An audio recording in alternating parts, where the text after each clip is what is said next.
जीओआईटी paper leak मामले पर मुख्यमंत्री सुखविंदर सिंह सुक्खू ने शिमला में पत्रकार वार्ता को संबोधित करते हुए कहा कि 12 दिसंबर को एक बैठक बुलाई गई थी जिसमें पुलिस अधिकारियों को कहा गया था कि इस तरह के मामलों पर नजर रखें।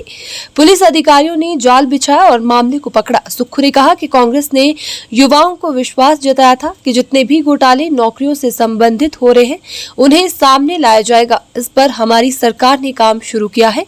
उन्होंने कहा कि आरोपी महिला कर्मचारी के घर से जूनियर ऑडिटर भर्ती के प्रश्न पत्रों के 3 सेट भी मिले हैं जिसकी परीक्षा की तिथि घोषित नहीं हुई थी। 1 जनवरी 2023 को प्रस्तावित कंप्यूटर ऑपरेटर भर्ती परीक्षा का प्रश्न पत्र भी लीक हो चुका था। इसके अलावा 6,40,000 रुपए आरोपी महिला कर्मी के घर से मिले हैं। जो भी अधीनस्थ सेवाएं चयन बोर्ड के अधिकारी थे उनका ब्यौरा मांगा गया है। एक दृष्टि से एसआईटी का गठन भी किया गया है। उन्होंने कहा कि कर्मचारी चयन आयोग की ओर से चल रही या होने वाली भर्तियों को फिलहाल रोक दिया गया है। आगे की भर्ती परीक्षाएं कैसे पारदर्शिता से करवाई जाए, सरकार इस पर अध्ययन कर रही है। मुख्यमंत्री ने कहा कि हमने फैसला लिया है कि अगले 60 दिनों में भर्ती प्रक्रिया में पारदर्शिता लाई जाएगी। जो भी पेपर लीक में संलिप्त होंगे उनके खिलाफ सख्त कार्यवाही अमल में लाई जाएगी।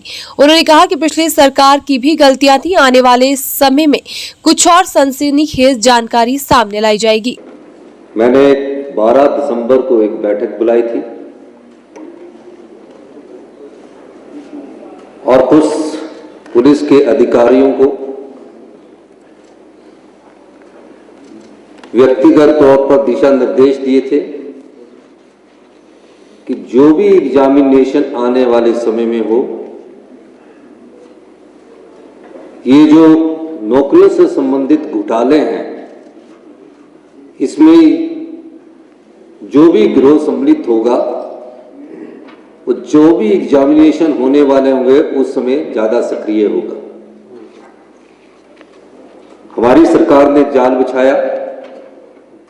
आईजी के नेतृत्व में एक कमेटी बनी और उस जाल के संदर्भ में 12-13 तारीख के बाद सब प्रकार से वर्बल ऑर्डर दिए गए थे कि सारी जानकारियां प्राप्त की जाए, क्योंकि हमारी सरकार ने यह कहा था कि हम सत्ता के लिए नहीं, व्यवस्था परिवर्तन के लिए आ रहे हैं। हमारी सरकार ने कहा था कि हम गुड गवर्नमेंट के लिए गुड गवर्नेंस चाहते हैं, अच्छे शासन के लिए अच्छे प्रशासन के लिए आ रहे हैं। हमारी सरकार ने हिमाचल के युवाओं को विश्वास दिलाया था कि जितने भी घोटाले नौकरियों से संबंधित हुए हैं हम जनता की अदालत में उसको लाएंगे। इसी दृष्टिकोण से 25 दिसंबर को जीओआईटी का पेपर होना था। उस संदर्भ में जिन पर हमारे पुलिस विभाग ने नजर रखी हुई थी, हमें एक सुराग मिला और उस सुराग के आधार पर हम धीरे धीरे आगे बढ़े और जब हमारे पास पुख्ता सबूत हो गए उसके आधार पर हमने अगली कार्रवाई की। उस घटना की मैं आपको ये जानकारी देना चाहूंगा। पुलिस स्टेशन राज्य स्तरीय एवं भ्रष्टाचार निरोधक ब्यूरो हमीरपुर में दिनांक 23/12/2022 को श्री अभिलाष कुमार पुत्र श्री मदन लाल गांव एवं डाकघर टीहरा तहसील सुजानपुर जिला हमीरपुर द्वारा पीसी एक्ट की धारा 7 और भारतीय दंड संहिता की धारा 420/120B के अंतर्गत एक एफआईआर संख्या 4/22 दर्ज करवाई गई। उन्होंने अपनी शिकायत में बताया कि श्री संजीव कुमार ने उन्हें आश्वस्त किया है कि वह 2.5 लाख में आगामी जेओए का प्रश्न पत्र उपलब्ध करवाएगा। शिकायतकर्ता ने यह भी बताया कि दलाल संजय संजीव ने उसे विश्वास में लेते हुए बताया है कि उसने स्वयं भी 185 में से 170 अंक प्राप्त कर 185 से 170 अंक प्राप्त कर जीओआईटी 2021 की परीक्षा उत्तीर्ण की है। यह सूचना मिलने पर पुलिस दल ने हिमाचल प्रदेश अधीनस्थ कर्मचारी चयन आयोग हमीरपुर की वरिष्ठ सहायिका श्रीमती उमा आजाद के घर पर छापामारी की। ये तो 25 दिसंबर का जो प्रश्न पत्र था, उसके बाद के जो सबॉर्डिनेट सिलेक्शन में एग्जाम होने थे, जो अगले 25 दिसंबर के बाद जो और तिथियों की जो घोषणा थी, उसके तहत मैं कुछ जानकारियां आपको देना चाहता हूं, क्योंकि पैसे का आपको पता लग गया। प्रश्न पत्रों के 3 सेट जूनियर ऑडिटर, इसकी अभी तिथि एग्जाम की घोषित नहीं हुई थी, ये प्रश्न पत्र भी उनके घर से मिला। कंप्यूटर ऑपरेटर, इसका एग्जाम नए साल की 1 जनवरी 2023 को होना था, ये प्रश्न पत्र भी लीक हो चुका था, ये भी उसके घर से मिला। JOA-IT,